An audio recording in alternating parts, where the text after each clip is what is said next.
दुनिया भर में कई तरह के पक्षी पाए जाते हैं जिनकी सुंदरता और विशिष्टता उन्हें खास बनाती है। इनमें से कुछ पक्षी इतने दुर्लभ होते हैं कि इन्हें देख पाना किसी सौभाग्य से कम नहीं होता। चलिए जानते हैं उन 7 अद्वितीय और दुर्लभ पक्षियों के बारे में जिनका दर्शन करना एक अभूतपूर्व अनुभव हो सकता है। नंबर 1 का कापो। यह न्यूजीलैंड का एक दुर्लभ पक्षी है जिसे आउट पैरट भी कहा जाता है। यह तोते की प्रजाति में सबसे भारी माना जाता है और इसका चेहरा उल्लू जैसा होता है, लेकिन रंग तोते जैसा हरा होता है। इसकी लंबाई लगभग 22 से 25 इंच तक होती है, जो इसे और भी विशिष्ट बनाती है। सबसे हैरान करने वाली बात यह है कि यह पक्षी उड़ता नहीं है, इसके बजाय यह फुदकते हुए चलता है और यही कारण है कि यह अक्सर शिकारी का शिकार बन जाता है। इस पक्षी की संख्या अब केवल 211 के आसपास रह गई है। न्यूजीलैंड सरकार इसके संरक्षण के लिए कई कार्यक्रम चला रही है और स्थानीय लोग भी इनकी मदद करते हैं। अगर किसी को घायल कांपो मिलता है तो उसे इलाज और पानी दिया जाता है ताकि यह अद्भुत पक्षी बच सके। नंबर 2, ऑरेंज बिल्लीड पैरट रंग बिरंगी उड़ान। ऑरेंज बिल्लीड पैरट पृथ्वी के सबसे नए पक्षियों में से एक माना जाता है। इन तोतों के पेट पर ऑरेंज रंग की पट्टी होती है जिससे इन्हें यह नाम मिला। यह नीले,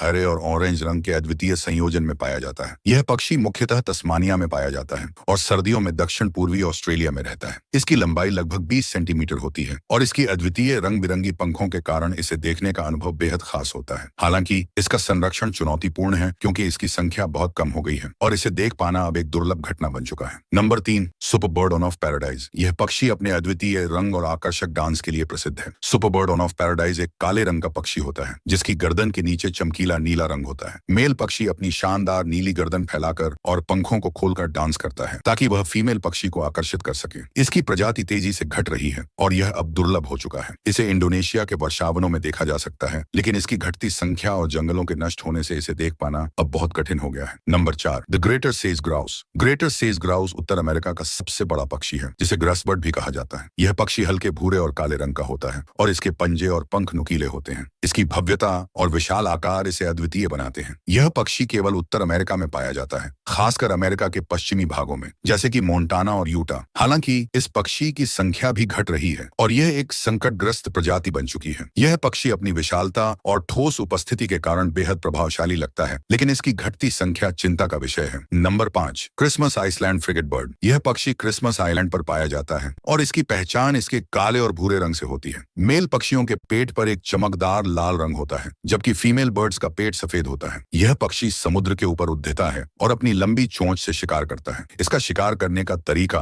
और भव्यता इसे अन्य पक्षियों से अलग बनाती है, लेकिन अब इस पक्षी की संख्या तेजी से घट रही है और अगर यही हाल रहा तो यह प्रजाति विलुप्त हो सकती है। इस पक्षी को देख पाना अब एक दुर्लभ अवसर बन चुका है। Number 6, green peafowl. हमारे राष्ट्रीय पक्षी मोर की तरह ही ग्रीन पीफॉल भी सुंदरता के प्रतीक के रूप में जाना जाता है। यह पक्षी दक्षिण पूर्व एशिया में पाया जाता है और इसका हरा रंग और रंग बिरंगे पंख इसे विशेष बनाते हैं। ग्रीन पीफॉल की पंखों की छटा मोर से भी ज्यादा आकर्षक होता ही कहा जाता है। यह पक्षी भी तेजी से विलुप्त होने के कगार पर है और इसे देख पाना अब एक अद्भुत अनुभव बन चुका है। Number 7, secretary bird. यह पक्षी अपनी लंबी टांगों और सफेद काले पंखों के कारण एक अनोखा रूप पेश करता है। सेक्रेटरी बर्ड के पैरों को देखकर ऐसा लगता है जैसे यह लंबी काले मोजे पहनकर चल रहा हो। यह पक्षी इतना शक्तिशाली होता है कि यह किंग कोबरा जैसे खतरनाक सांप को भी मार सकता है। इसकी लंबी टांगें और तेज आक्रामकता इसे दुनिया के सबसे अनोखे और खतरनाक पक्षियों में से एक बनाती है। यह पक्षी अफ्रीका के सवाना क्षेत्रों में पाया जाता है और इसका नाम सेक्रेटरी इसके तने हुए पंखों के कारण पड़ा, जो सचिव के दस्तावेज रखने वाले कागजों जैसा दिखता है। यह पक्षी न केवल अद्भुत हैं, बल्कि उनके संरक्षण की आवश्यकता भी अब अधिक महत्वपूर्ण हो गई है। इनकी सुंदरता,